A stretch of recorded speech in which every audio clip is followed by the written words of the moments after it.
Hello students, Radhe Radhe. Welcome है आपका creative learning पर। जैसे मैं आप लोगों को बता देती हूँ कि प्रीवियस सेशन में आपका एग्जाम्पल मिस हो गया था, जिसे मैं बताती हूँ। क्या क्वेश्चन दिया हुआ था, पी के किस मान के लिए x² - 4x + p = 0 के मूल भिन्न तथा वास्तविक होंगे। तो ये आप लोग को अगर समझ गए होंगे कि condition d is greater than 0 तो रूट्स आपके रियल एंड डिस्टिंक्ट होंगे। डिस्टिंक्ट अर्थात अलग अलग को भिन्न भी बोल सकते हैं। तो इसमें क्या होगा, इसमें आप लोगों को इक्वेशन में डी की वैल्यू निकालनी होगी, अर्थात डिस्क्रिमिनेंट की वैल्यू निकालनी होगी।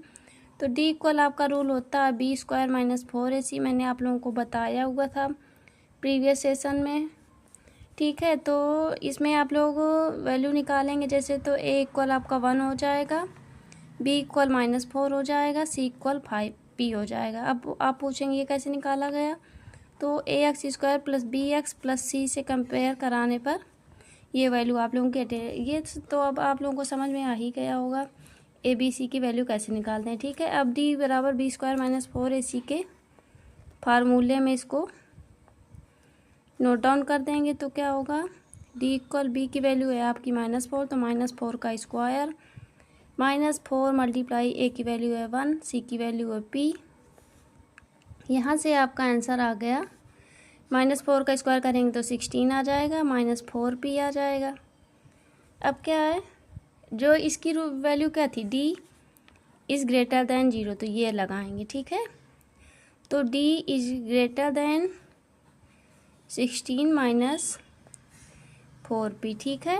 जो d की वैल्यू होगी वो अधिक। अब 4p इस साइड आ जाएगा, तो 4p इज़ ग्रेटर दैन 16, तो p अब ये इस साइड आ जाएगा डिवाइड में, तो p की वैल्यू आ जाएगी 4, अर्थात जो p की वैल्यू होगी वो आपकी वो 4 से अधिक होगी, अर्थात यही आपका आंसर होगा। यहाँ तक आप लोगों को समझ। चलिए फिर से रिकॉल कर देती हूँ। जो आप लोगों को क्या दिया है, p के किस मान के लिए x² - 4x + p = 0 के मूल भिन्न तथा वास्तविक होंगे। तो मैंने आप लोगों को सिचुएशन बताई हुई है। कंडीशन की d ग्रेटर दैन अगर 0 है तो आपके रूट्स रियल एंड डिस्टिंक्ट होंगे। फिर मैंने रूल लगा दिया d बराबर b² - 4ac, इसमें वैल्यू पुट डाउन कर दी। फिर ये लगा दिया d इज़ ग्रेटर दैन 0, तो यहाँ से p इज़ ग्रेटर दैन 0, अर्थात p की जो वैल्यू होगी वो 4 से अधिक होगी।